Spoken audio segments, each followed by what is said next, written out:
And so let's talk about how do you do this? How do you do this? So the first thing I think is, and before I get into what I think is the first thing, I want to recommend a class that happened earlier today, Houston Heflin's class on Pray Like You Breathe, and he has a little book of that same title. His class this morning was excellent. If you took what he said this morning and incorporated this into your daily routine, into your online activity, it would help you tremendously. So if you didn't catch that class this morning, or if you haven't read his book, I would encourage you to check on that because it's excellent, excellent material. So what do? How do you disconnect all this to get yourself back in a position spiritually, emotionally, physically, neurologically into a better position to not be so reactive? And that's a very key word here, reactivity. We're striving to be a non-anxious presence. Right? So what do? The first thing I think you do is you pause. Just stop.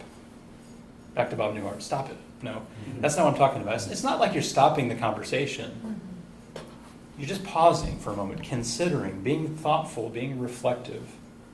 And if those feelings are welling up inside of you, what this does is it gives you some time to assess that, identify that, and let those things simmer down some. So they're not right there on the surface that your filters are all just shot full of holes. Now the problem with pausing is, and in our, by the way, most of the really bad online conversations you've ever had probably go like this: just comment, and it's reactivity on reactivity, and it's just a downward spiral of just people reacting over and over again. And it's so rapid fire. And so part of our inclination, and I can only speak for myself, is if I don't keep engaging, let's go back to what it means to be productive. I said it's not about a win. Once we say it's not about a win, it's about something else, then I don't feel the need to have to just keep jumping in so quickly, which is just lose anyway. From a spiritual perspective, I'm just losing the whole way from a Jesus perspective. So when I pause, my fear in the pause is they're going to think they won. He didn't come back and say anything. I guess I got in. It's been. I have literally looked at conversations and I see person A and B and C and D, and that last person just makes an amazing comment. I'm like, he just shut everything down. It's been now 8 hours and nobody said anything else, and I feel like that person won the day. I remember thinking this a few weeks ago. That person won the day. That was an amazing comment. Nobody has said anything in 11 hours. You know what it may be? It may be that people engaged in that conversation are smart and spiritually minded. And they just had to just walk away and not make things worse. Maybe they're playing with their children. Maybe they're having a great time on vacation. Maybe they're praying. Maybe they've re-engaged in something else. But we still think they have that conversation on their mind, because I do. So the pause gives us some time to begin to reframe things spiritually. And there's a verse in 2 Corinthians chapter 10, verse 5. 2 Corinthians 10:5, if you write that down, is such an important verse. And Paul says there that we are to take every single thought captive to Christ. Just like Ephesians 4, just like back in Luke we mentioned, just like all those other verses we talked about. I got more in 1 Peter 3. What if we did that? We have a thought. I pause with it. I'm going to hold it right there. I want to take it captive. I'm going to let it go. I'm not going to run with it. I'm not going to type it. I'm going to capture it.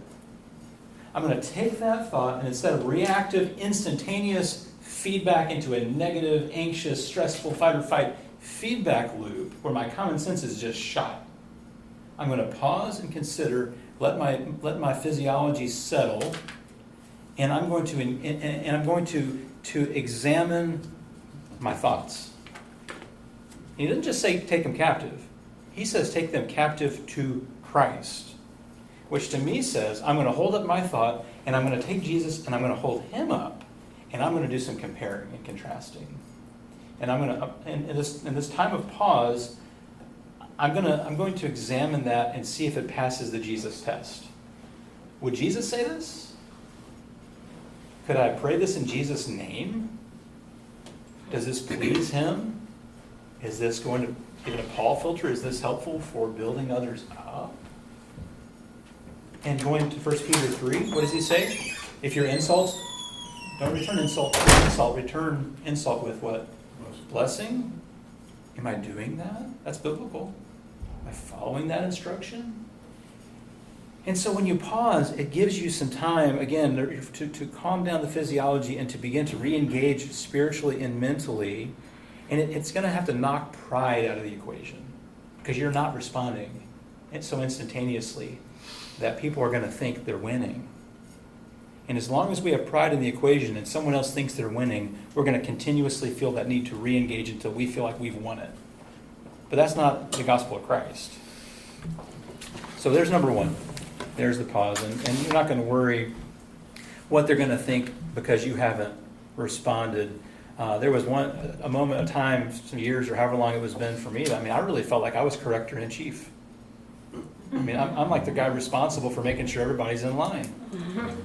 I could catch them all, somehow. I don't know how you ever could do that. It's okay for incorrect things to be said and you not say a word. It's okay for people to say incorrect things on your post and you not say a word. And this is one of those things that troubles me sometimes because there are times that I post some things and really bad conversations happen. And sometimes I engage that and sometimes I don't. And there are times when I don't that people accuse me of being complicit.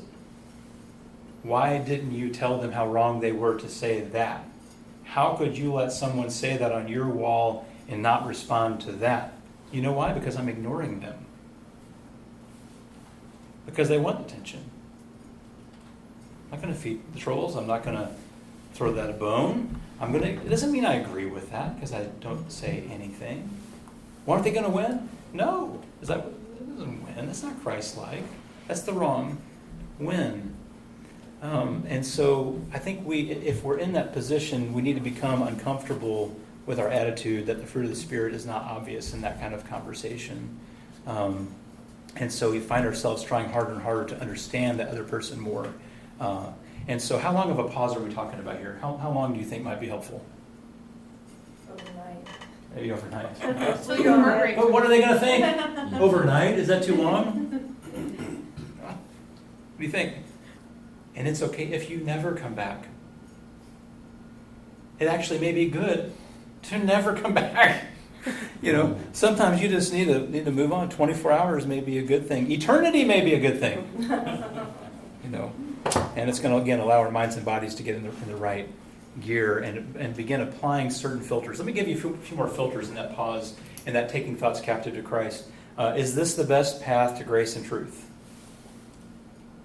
We say, I want the truth to succeed. Well, is my approach lending itself to the truth coming out? Or am I hindering that? Is it beneficial? Does it build people up? Does it pass the Philippians 4:8 test? Finally, brothers, whatever is true, whatever is noble, whatever is right, whatever is pure, whatever is lovely, whatever is admirable, if anything is excellent or praiseworthy, think about such things. Does it pass that test? Does it honor Christ? And so in that pause, there's some work to be done, some soul work to be done that will help us to be in a better posture to interact and dialogue in a more beneficial way. Does this thought, word, action, attitude embody the fruit of the Spirit? Is it one that's full of love, joy, peace, patience, and all those sorts of things, or not? Of the flesh or of the Spirit? One of your best spiritual discipline friends on your computer is your backspace button, right? That little X up there that says, "Are you sure you want to lose this comment?" Yes! Yes, I am. Make it go away. And sometimes you post things and I'm wondering how many people saw that before I deleted that. I shouldn't have said that. Excuse me. And so part of what I'm saying here is we tend to think it's all about us, but it's really not. That's that spiritual Rorschach test. Part of the spiritual Rorschach test is it's really all about me. People are thinking about me. People are listening to me. When I say things, they're responding to me. Me. This is a social media problem. And we as Christians just shouldn't engage in the same kind of way. So here's number two. Here's number 2. Don't assume anything about anybody. This is not really possible because no one can tell you everything and no one can speak absolutely about everything about themselves. You clarify and nuance till you're dead. But try really hard to listen and not assume. So you're seeking to understand and you're seeking clarity and you're asking for more information. When you said this, what did you mean by that? Which is a different statement than when you said that, I can't believe you meant that. And then they say, what often happens? No, I didn't say that. What they're really saying is, I didn't mean that. It sure seemed to me you said that. They're really saying, I didn't mean that. And see, so if I assume something about somebody else, I'm projecting on them assumptions and conclusions that they may not even believe. And then I'm arguing with them as if, which is counterproductive to a good conversation. So after I pause and I begin engaging, what I want to do in that moment where my soul is in a good place is to understand. Do I understand what they're saying? Do I understand where they're coming from? What parts of what they're saying are difficult for me to understand? And I'm going to ask them about that. What did you mean when you said such and such? See, here's the problem why we maybe resist some of this is a longer conversation, in a sense. It's a more time-consuming, thoughtful conversation. It's not just reactivity, just going crazy, going mad. That's the easy button, but it's not the Jesus button. It's not the discipline button. So you're allowing them to fill in their own gaps in what they're saying, so that you're not having to assume anything. Don't fill that in for them. Ask about what you don't understand, and you can't engage an idea that you don't understand. So that's, to me, step number 2. Listen, ask. What do I not understand here? The third part of this is admit and acknowledge. So if they're saying something that is counter to what you think, and you come to the conclusion that there's actually some truth in that, acknowledge it. I know you said such and such. Actually, I never thought of that. That's actually a really good point. I need to consider that a little bit longer. It blows a big gaping hole in what I'm trying to tell you. I'm not totally certain about what I've got to consider that some more. You're not losing anything. What are you losing in that? Losing face? Losing pride? Good. Not good. So you're admitting, and if there's an apology that's owed, I misunderstood you. I'm sorry I assumed things about you. I had that wrong. So what we're really doing here, see, this is actually the opposite of fight or flight. This is rehumanizing, re-engaging, thoughtfulness, spiritually minded engagement. Fight or flight is building walls, building defenses. This is bringing them back down so we can see each other, right? I can see you and you can see me and we can talk about this. So I'm going to be vulnerable for you. I'm going to be vulnerable, and in the back of my mind it's like, well, kind of like even if you don't warrant it, I'm going to try to be vulnerable. And we'll see how it goes. So again, you're disarming. Apologies disarm. We had a dog one time, and little corgi, little Welsh corgi, Pembroke, really sweet little dog, so smart. And when he would get in trouble, and maybe a lot of dogs, I've only had a couple dogs my whole life, but when he would get in big time trouble, well, he would wet the floor and he got in big time trouble, but he would flip over on his back. It's a pack mentality. Pack mentality is, I'm not the alpha dog, you're in charge, and I'm just putting my neck out there for you. Just like, kill me if you want to, I mean, he's like completely vulnerable. Belly, neck, all this is just, here I am. You're in charge. Complete vulnerability. And I don't really know how you do that, especially with people that you don't know through this medium. I'm still trying to figure that out. I don't really know that that's possible. But I think we should be willing to try to be a bit more vulnerable in these kind of conversations. And so when there's apologies that are in line, like you're looking back over what you said. But if you engage in this well, you should actually be going back and reading what you wrote. How did I say that? Did I say what I think I said? Because when you're reading what they're writing, they're responding to you. It may be you said something wacky that you didn't even consider how they might hurt you. And if you're out of line with that, or you're just a bad communicator, No problem saying, you know what, I didn't communicate that very well. Let me try that again. I'm taking ownership of my own part of the breakdown. It's really hard to be mad at somebody like that. When someone is apologetic, vulnerable, authentic, transparent, it's really hard to be mad at somebody like that. It's often, and this is more for me, face-to-face conversations, but sometimes I apply this online. If I'm about to engage in a really hard conversation, and again, these social media conversations are so public, this is less often there, more in private messages and things, but often I'll start a conversation by saying, what I want to talk to you about is actually quite hard for me to talk to you about. I don't really enjoy talking about this, but I feel the need to say such and such. That's again not as much of a public thing as what we're talking about. But that vulnerability, it's really hard to attack a vulnerable person. Before I got a few more here. Some thoughts here? Let's engage just a bit. Let's talk about this. Other suggestions? A few more here I'm going to hit on, but sure, Jim. Well, I think the rereading what you're writing is pretty important.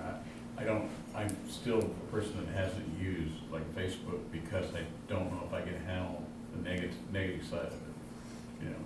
But I do a lot of emailing, and I'm very slow because I'll go through the same email 3 or 4 times and realize that was not a good word. It's a word that gets the meaning for me, but that's a red flag to the person that's listening to it.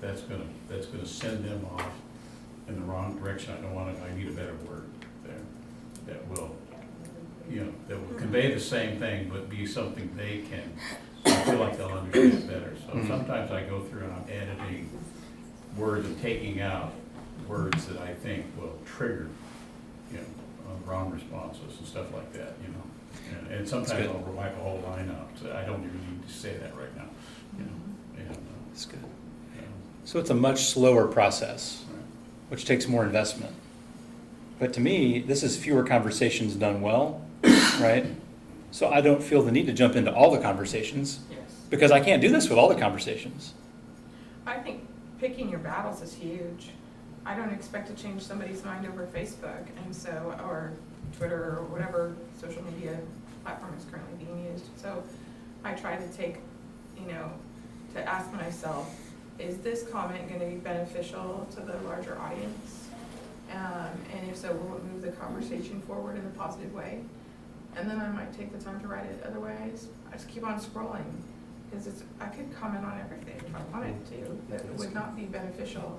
And it wouldn't be a good use of my time because I have real humans that are expecting to have real conversations who need authentic relational dialogue. That's really, really I want good. to affirm your thought about pausing too. And I think what's interesting is broad brush, but generally speaking, people who use social media like things that are fast.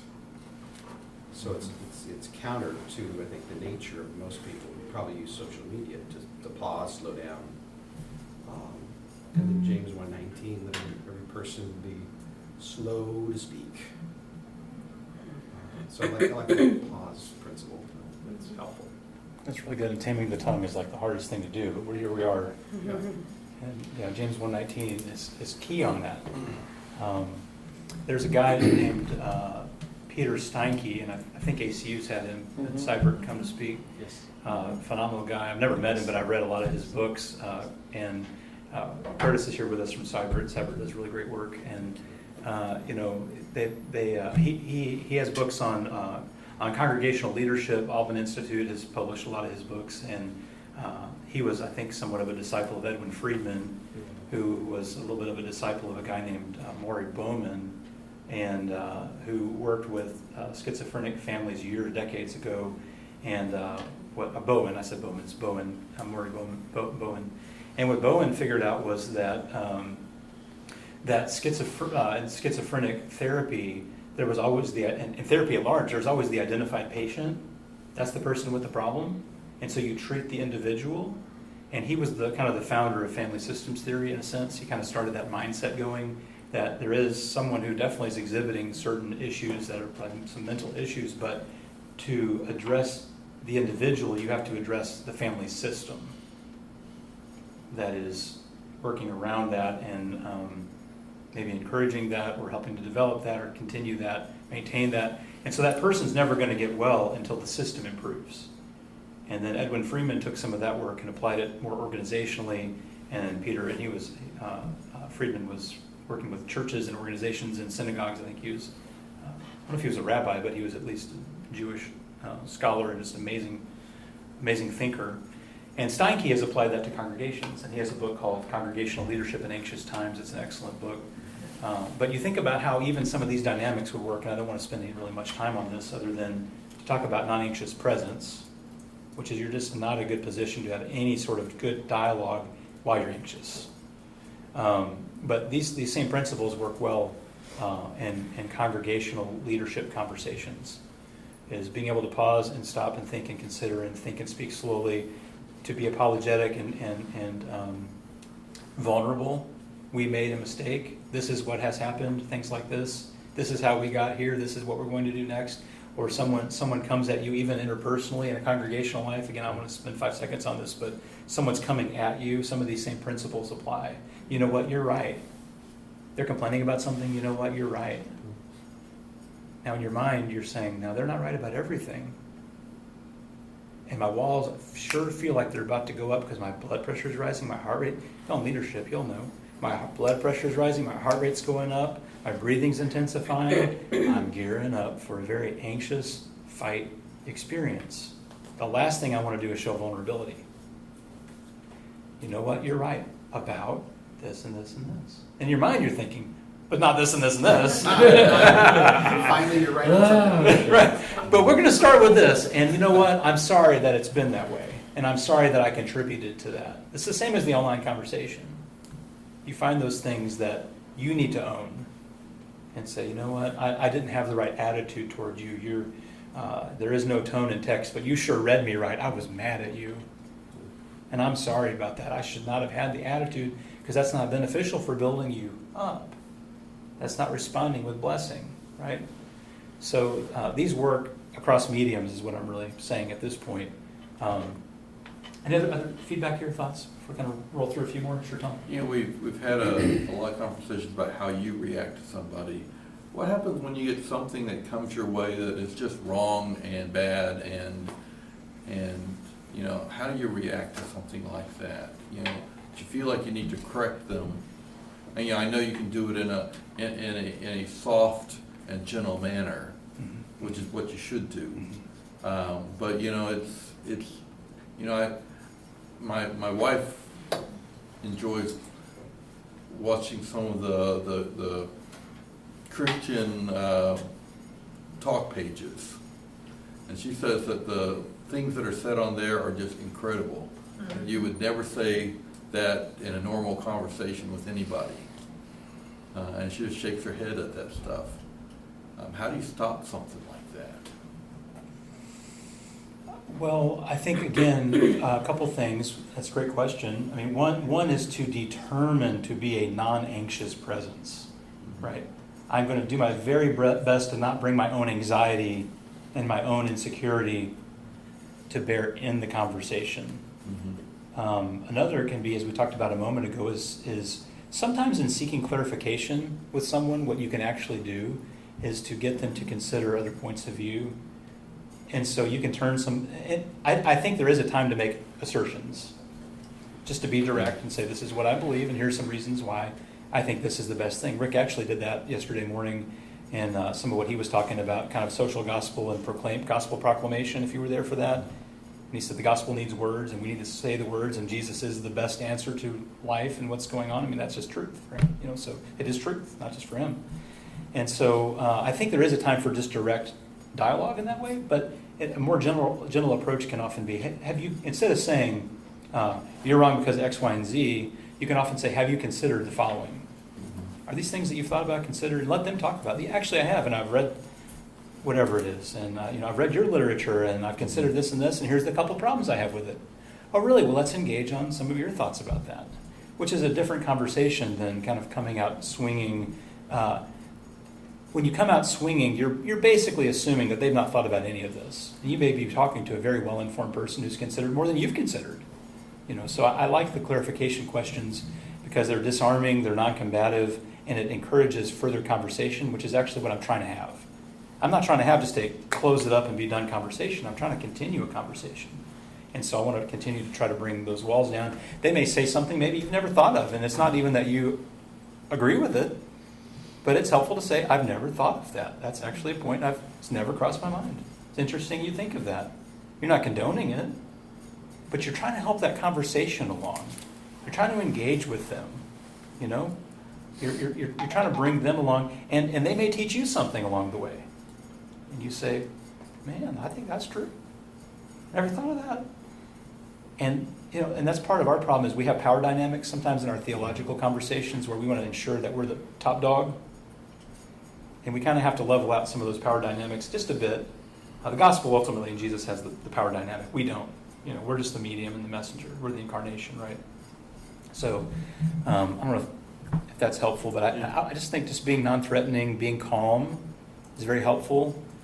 Asking questions, and there are times just to make, I think, direct assertions and points about, do you want to hear what I believe about that and what I think about that? I'd love to share that with you. That's just a whole different intro than, well, you're wrong because, so I think and you kind of pointed that out in your question is there's a gentle way to do that. Yeah. You have some more thoughts on that? No, okay. Okay. Sure. All right. What else? What else here? Anybody else? I guess, I don't know if it's a unique situation or not. We happen to have another church in our area that likes to point out errors in anything and everything that we do or say. I mean, we can say God is love, and they have a problem with that. And how to do that, and they address that on social media by either commenting on something that we have posted, or they will create a post condemning something that we posted and whatever.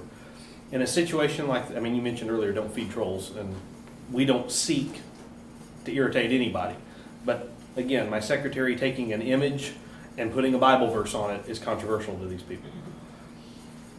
Suggestions on how to do This that? is the greatest church in town. I had various people who deal with our social media have tried various ways of diffusing those, like saying, we disagree, but God bless you, or whatever, anything. And again, sometimes it's so far off base it doesn't even deserve a comment. But it's there. But we are in the same community, Right. and the people that see that, anyway. Yeah, that's a really hard one, and it's there, and people are going to see it, and then that's really hard. Part of I started off in psychology and cognitive behavioral therapy, and we were doing a lot of parent training for child therapy, and I remember this one day I was buying groceries, and there were these two ladies in line in front of me, and they were dressed inappropriately, and I remember thinking, that's attention-seeking behavior, right? So what am I not going to do? Give them my attention. So I remember turning around in line. I put all my groceries on the belt and literally just turned my back to them and kind of looked around and poke around on the chips or whatever and kind of go this way. They start talking to me. Escalation, right? Which is when you ignore, you get escalation.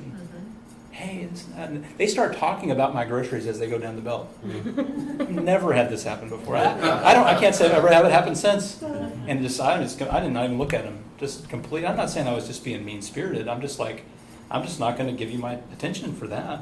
It seems to be you're seeking it. And so, I guess all I'm saying is in that situation is you have to really, I think, consider what's in it for them and what's some of the why behind some of that, and just try really hard to not reward that in a sense. And I think ignoring probably goes a long way in a sense. And if there's a way to try to make some peace, but there may never be a way to make any peace with that. And again, that's hard because it kind of just hangs out there for all to see. Yeah. Sometimes they cross a line that I think, okay, no, I'm not going to let that. Yeah. There was a comment of somebody about thank God for grace, and then this group chimed in and said, well, without rigid obedience to God's law, there's not enough grace to cover you. I just went, okay, answering that one. You know, but There comes a point in There- time where, yeah. and it is rare for me to delete anything, because I feel, no matter how strongly I disagree with something, I appreciate someone being able to voice a differing perspective. There is something else going on there, though. yeah. It's not just a differing. They're not trying to engage in a meaningful dialogue at that point in time, and so I think there may come a point in time where they're crossing some of these scriptural lines. And is that beneficial? Is that praiseworthy? Is that, that's not passing the smell test Yeah. on the fruit of the Spirit or anything else. I think there may come a point in time with some of that you just may have to block that. And To me, it almost and seems it's too just that not productive. that's part of their identity. Their Mhm. identity is correcting, Yeah. so. Yeah. And I agree with that, Jimmy. And you got to think that if you shut that off, if you shut that down, they will find someone else. They're not going to be bored, right? I mean, Yeah. so Yeah, we're that's not part the of- only ones, but You're not well, but we're the main right? target of the arrows. So. So I wouldn't feel bad about it in that. I wouldn't personally, Yeah. and that's hard for me to say because I try really hard not to do stuff like that. But I do think if it's your church's webpage and you're in charge of the social media or your church's Facebook page, you're responsible for the content. And we had members of our community that were not Christians who posted some things about our church that were not true. It was kind of just a cyberbullying kind of random thing. And I thought it was very appropriate to delete it and to remove those, they posted pictures, to remove those pictures and just move on. I didn't Yes. contact them. I didn't explain myself. It was not any of their business. This is our website, our Facebook presence, and you don't have the opportunity to control that, I think is the way that I kind of consider this. Yeah. I mean, again, 1 Peter 3 comes to mind, return blessing for insult. I mean, if there's a way to engage them on a face-to-face level, but,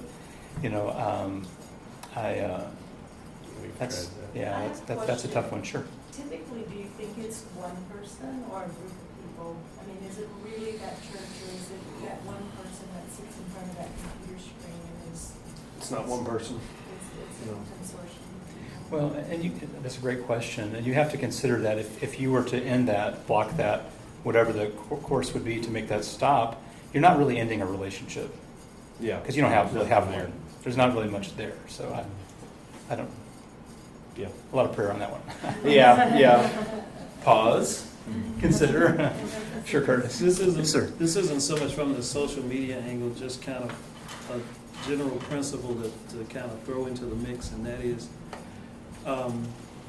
the opportunity to get busy telling your own story, so that you're taking whomever is watching down a narrative that you want them to know That's about. good. And because I think about the apologetics, a lot of times in the past, they weren't really trying to convert the people who were not Christians. They were holding on to the ones who were. And so it's almost like an opportunity to just tell your story. And if they take a shot at it, that's their business, to tell your story. Like that. Tell your story. And just walk with the Lord in that. I like that. And, that's the other thing. One reason I don't mind just weird comments just hanging out in cyberspace is the average, normal, everyday person can read that and know exactly what it is. Yep. So, that's a great thought. I appreciate that. Well said. All right. Anybody else here? We kind of have a few more minutes, and I'm going to share just another point or two, but this is such a great dialogue. So feel free, please. Sure. I was just wondering if you maybe could speak to the idea of like people who comment on threads and get into discussion and arguments with people they don't really know, like what kind of things that you've done in that situation. Yeah, so that's where I have tended to find the most arguments, are people who you don't know. And so I tend to ask a lot more questions of people that I don't know, just to try to understand where they're coming from, and just to try to be patient in that process. And often they're not really very patient back, but at least to do my due diligence on extending an olive branch, listening, trying to understand where they're coming from, and trying to go from there. And again, I think the biggest point I want to make is to come from a proactively Christian, Holy Spirit, Scripture-informed posture, that you're just not reacting to people. I think solves a lot of the issues, but again, that takes any discipline takes intentionality. You know, that's why it's a discipline. We don't naturally do these things. So that's, I don't know about y'all, I think you all seemed to indicate a while ago, that's where most of our difficult conversations come from, are people we really don't know very well. People we really know, like, For me, it's like I can communicate and in a calm manner, but other people I know, like discussing a situation on a thread, and it's like, it's like, how do you like get them back to like the focus? Like, I don't know. yeah, that's a good question. So there are some things you can say like, hey, let's get back to the original point. Let's be Christ-like. Friends are Christian people. I mean, let's keep that in mind, and that sort of thing. There's some things I think, like I try to call people back to. One of the things I'll call people back to is issues, not personalities. So I'm calling you back to discuss BOP, right? It's like, what were we talking about? Bring it back. Don't talk about each other. Talk about that. Talk about an issue, not a person. If you start talking about people, then we're on a whole other game. And that's not why I posted that. So please refrain from that. And you can even say, if you continue to do that, I'm going to start taking down comments that engage like this, and just let people know that they can expect that to be gone if they continue to engage in those types of things, and let them make their own decisions. Yeah, that's good. Good question. Good. Y'all have any other? I don't want to be the only one to answer. If y'all have some thoughts on that, please. Tim? I was going to say one place where I feel I need to intervene is when one commenter attacks another comment. Yes. They say something about me, okay, I can deal with that. But I had once a woman say, I've been tempted to comment on your blog, but I don't want so-and-so to attack me. Well, I don't want that sort of situation to exist. Yeah. So what did you do? Well, it depends. Either step in and say, okay, you can't talk about other people. If you don't talk about the topic, fine. If you direct comment to someone else, I'm going to delete it. Just kind of put some rules into the discussion. Yeah. I mean, to me, that's the biggest sign you're losing an argument, is if you go ad hominem and you begin attacking people, you've disengaged from the conversation. There's no productive way of going about that. So it doesn't lend itself to any kind of real conversation. So I think that's wise to put limits on that and engage that even privately.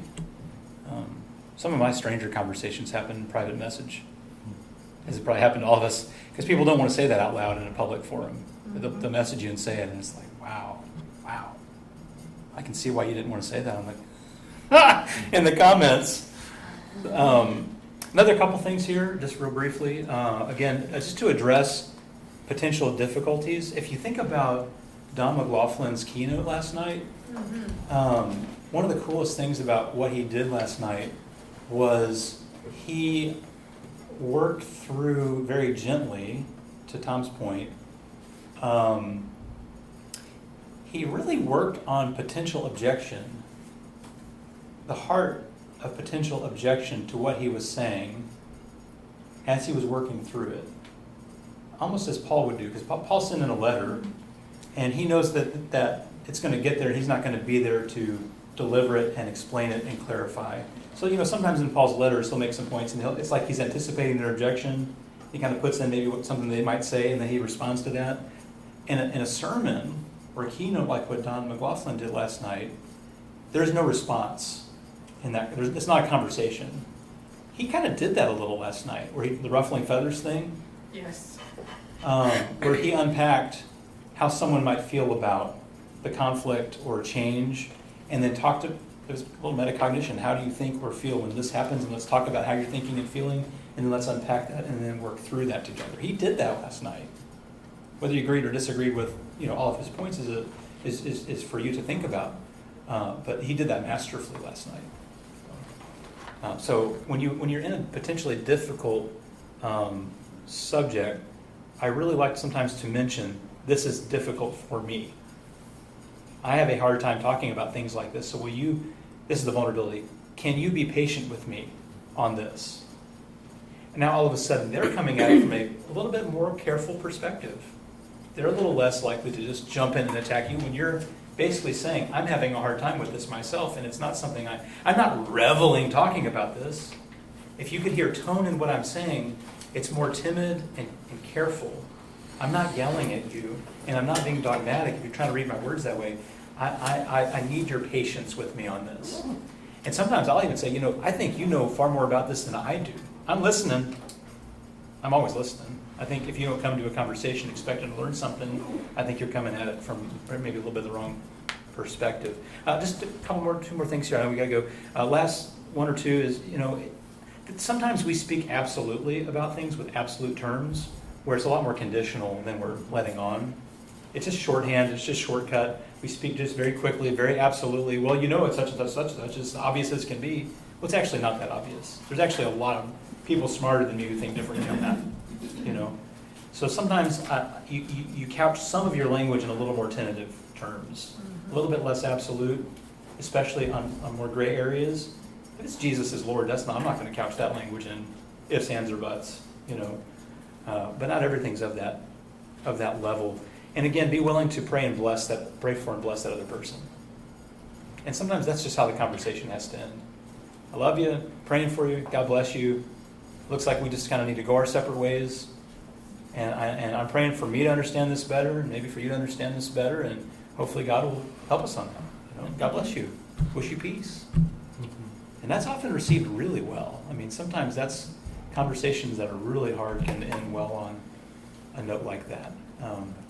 So I know we got to go. It's time to wrap up. And I appreciate you all, your input. You've had very insightful questions and comments and answers and thoughts. And so thank you so much for that. And I hope there's been a thing or two maybe it's got you thinking a little bit. So God bless you.